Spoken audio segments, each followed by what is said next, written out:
नमस्कार. प्राध्यापक डॉक्टर सुरेश मेणे लिखित मनाचे श्लोक अध्यात्माची पाऊल वाट या पुस्तकाचे क्रमशः वाचन. आजचा भाग. नवेचे कदा ग्रंथीचे अर्थ काही, मुखे नाम उच्चारिता कष्ट नाही.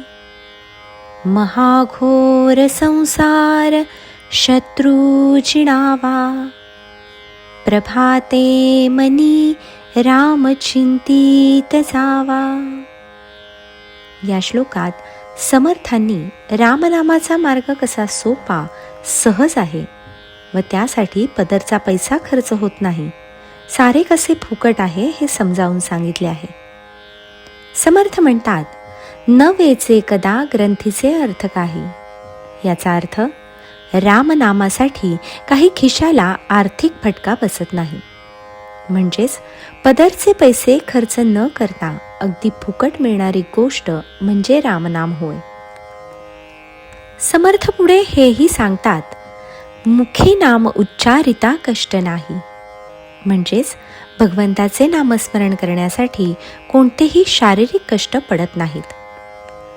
प्रापंचिक माणसाचा असा स्वभाव असतो की एखादी गोष्ट विकत मिळत असेल तर ती घेण्याची तो टाळाटाळ करीत असतो, पण तीच गोष्ट फुकट असेल तर मात्र तो आनंदाने ती मिळवण्याचा प्रयत्न करीत असतो. ज्या व्यक्तीने कष्टाने पैसे मिळवलेले असतात त्यांच्या हातून पैसा सहसा सुटत नाही. उलट मुलाने जरी 2 रुपये मागितले तरी ते देण्याचे त्यांच्या जीवावर येते व त्याच्यावर ते खेकसतात.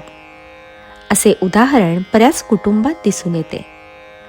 याच प्रवृत्तीचा उपयोग करून समर्थ सांगतात की बाबा रे, रामनाम अगदी फुकट आहे बरं.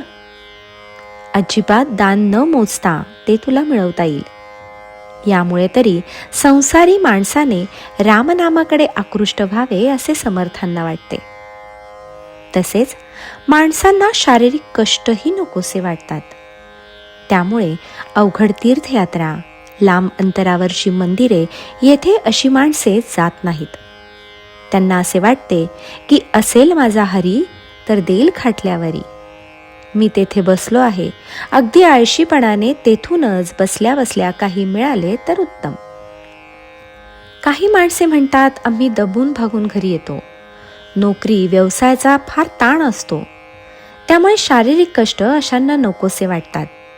अशा सर्वांसाठी समर्थ म्हणतात, मुखे नाम उच्चारिता कष्ट नाही. अजून एका श्लोकात ते म्हणतात, वदनी कवळ घेता नाम घ्या श्रीहरीचे, सहज हवन होते नाम घेता फुकाचे.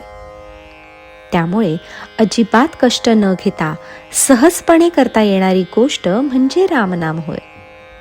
म्हणूनच समर्थ प्रापंचिकांना ते कष्टाशिवाय मिळते व फुकटही मिळते असे सांगून त्यांना रामनाम घेण्यासाठी आकृष्ट करण्याचा प्रयत्न करत आहेत. परंतु संसारी माणूस संसारात रममाण झाल्यामुळे भगवंतांना विसरतो. यासाठीच समर्थांनी संसाराला मोठा शत्रू असे मानले आहे व या शत्रूवर मात करण्यासाठी नामस्मरण हाच एक उपाय आहे.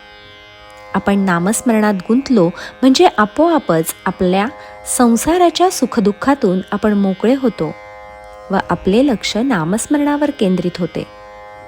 यासाठीच प्रत्येकाने पहाटेपासूनच फुकाचे रामनाम घ्यावे की जेणेकरून संसारासारखा महाभयंकर शत्रू नामोहरण होईल व माणसाचे मन प्रपंचातून मोकळे होऊन त्याचा ओढा रामनामाकडे राहील व निश्चितपणे त्याची वाटचाल मोक्षप्राप्तीकडे होऊ शकेल. हेच समर्थांना सुचवायचे आहे.